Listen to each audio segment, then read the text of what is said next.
He's working it back, and let the celebrations begin for Josh Corbett. Sport's always been a huge part of my life. I've lived in Warrnambool, Victoria for as long as I can remember before moving to Geelong and then to the Gold Coast. Dad has been a huge part of my life. He's been always able to push me to places that I did want to go, but sometimes needed a bit more of a motivation to get there. My weeks would look like I'd work till 5 a.m. till 12 in midday, and then we'd drive down to Werribee and train for 3 hours in the heat and then drive home. We wouldn't get home till midnight, some nights 1 in the morning, to get up and do it that all week.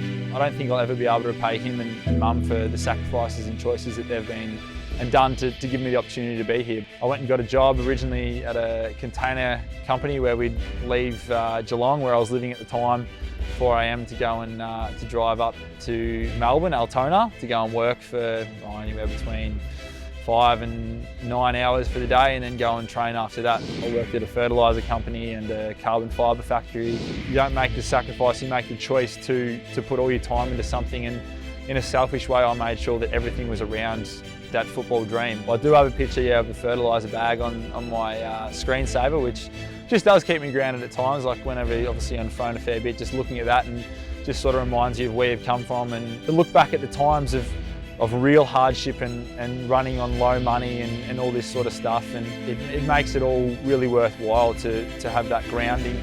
The year panned out for us last year. There was so many positives that we can look at, and rather than focusing on the negatives, obviously always room for improvement, but I don't think it's a negative in a way. So I think that having a positive outlook has allowed me to focus my goals and continue to work forwards.